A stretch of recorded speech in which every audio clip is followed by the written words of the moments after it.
राज्यस्तरीय संविधान दिवसर अमृत महोत्सव बलांगीर जिला कोशल कलामंडप पड़ियाठारे महासमारोह पालित हो जाइछि। कोशल मंडप ठारू विराट शोभायात्रा रे बाहरी गीत नृत्य और बाद्यर ताले ताले बलांगीर सहरर मुख्य रास्ता दे सहरर चतुर्पार्श्व परिभ्रमण करी पुणी कोशल कलामंडप समावेश एकत्रित होइतिला। परे सभा कार्य आरंभ होइतिला।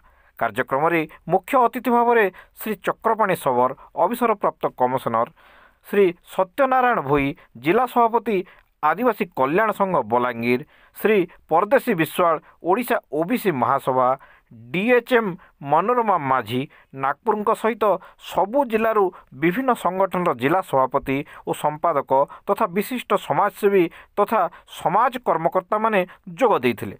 झारसुगुड़ा जिला अनुसूचित जाति जनजाति मिलित क्रियानुष्ठान कमिटी तरफ जिला सभापति एडवोकेट लक्ष्मीचरण पाल, कार्यकारी सभापति पद्मलोचन बुदला, संपादक लिंगराज प्रधान, विजय कुमार भंज, त्रिलोचन डनसेना, निरंजन प्रधान, टंकधर कुआ, रमेश प्रधान, जितेंद्र ध्रुआ प्रमुख कार्यक्रम में जोग देते।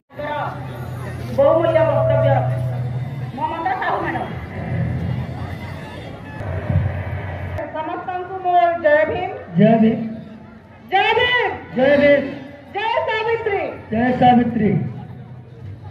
आजिकर मूल निवासी बहुजन मिलित मंच तरफ जन समारोह आयोजन तार आयोजक संचालक आसीथिबा अंबेडकर प्रेमी अंबेडकरवादी बंधुगण, आज ये जो 75 वर्षर प्लाटिनम जुबली अवसर कि संविधान महत्व आमको उणा अधिक जना अच्छी। तार कारण जे पाखे संविधान महत्व के नहीं करी विचार करने लगी अवसर नहीं न किंबा समाज प्राधान्य दृष्टि प्रिविलेज दृष्टि संविधान के एड़े दे करी भी समाज रे जेन माने चली पारबे समाज को 75 तार आह्वान अच्छे नेसेसरी आवश्यकता अच्छे परिवर्तन लगी सेटा कण है। तो भारत संविधान महत्व जानवा लहा के विचार के नवा दरकार पड़ेगा। तो जिते बेले आम पारंपरिक समाज रे भारत नारी के आम विचार के नौचे अपन मैंने समस्ते जानी कि गोटे आदर्श नारी बोली जिनिस अच्छे और आदर्श नारीटा किए जे नारी चुपचाप समाज जब तार विरोध गले भी माने मोर महिला भौणी मैंने उपस्थित मोर भाई बहुत धन्य मन कर आज स्टेज रे मते निमंत्रण कर गहन मत गोटे गेस्ट हिसाब से डाकी आपण मान भितर किसी ना गोटे माने विचार आदान प्रदान करने जो डाकी मुझे जो आम महासंघ जोटा एससी एसटी ओबीसी जो आज जो महासंघ तरफ जो आम 75 प्लाटिनम सेलिब्रेशन जोड़ा हो विशेष करी ऑर्गेनाइजर टीम को जो समस्त गोटे जगह बांधी श्रृंखलित भाव में रही संविधान बाबा साहब आंबेडकर आमको शिखेकी जाइछन्ति।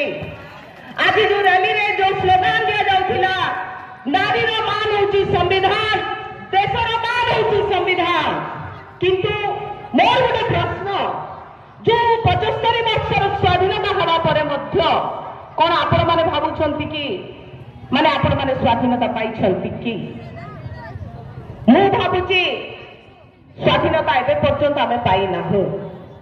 एससी एसटी ओबीसी माइनॉरिटी रो जो सेक्शन आमे रहिजो जो संविधान रे बाबा साहब हमको जो अधिकार लेखिकी देइछन्ति जो स्पेशल प्रोविजन अछि सेटा कोन हमको दिया जाइछि कि कहीं आम जानी भी पारूनु आमको कौन सब अधिकार बाबा साहब आंबेडकर संविधान में लिखिछन्ति।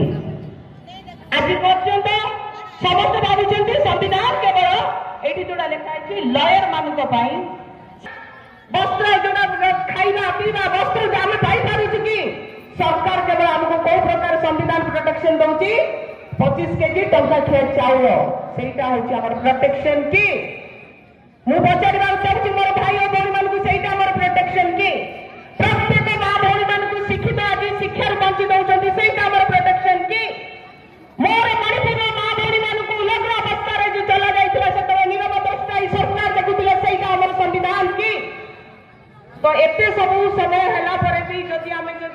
ନିଜକୁ ପ୍ରୋଟେକ୍ସନ ଫିଲ୍ କରୁନୁ। ଆଜି ମଧ୍ୟ ମୁଁ ଭାବୁଛି ଆମେ ପରାଧୀନ ଅବସ୍ଥାରେ ଅଛୁ। 75 ର ଯଦି ଆମେ ପ୍ଲାଟିନମ ସେଲିବ୍ରେସନ କରୁଛୁ, ନିଜକୁ ପ୍ରଶ୍ନ କରନ୍ତୁ ଆମେ କେତେ ପ୍ରକାର ପ୍ରୋଟେକ୍ସନ ଦଉଛୁ। ମୋର ଭାଇ ଭଉଣୀ ମାନେ ଯୋଉମାନେ ଶିକ୍ଷିତ ହୋଇଛନ୍ତି ସେମାନେ କୋଉ ପ୍ରକାର ନିଜର ଭାଇ ଭଉଣୀ ମାନଙ୍କୁ ପ୍ରୋଟେକ୍ସନ ଦଉଛନ୍ତି। ଗୋଟିଏ ଯୋଉ ରହିଲା ମୂଳ ଆଦିବାସୀ, ଯୋଉଟା ସବୁବେଳେ ଆମେ କହୁଛୁ ଯେ ମୂଳ ନିବାସୀ, ମୋର ମୂଳ ଆଦିବାସୀ ଗ୍ରାମାଞ୍ଚଳ ଭାଇ ଭଉଣୀ ମାନଙ୍କ ପାଇଁ ଆମେ କୋଉ ପ୍ରକାର ପ୍ରୋଟେକ୍ସନ ଦଉଛୁ। ଆଜି ପର୍ଯ୍ୟନ୍ତ ସେମାନେ ଫ୍ରିରେ ପୋଲିସ ଷ୍ଟେସନ ଦେଇ ଯାଇପାରୁନାହାନ୍ତି।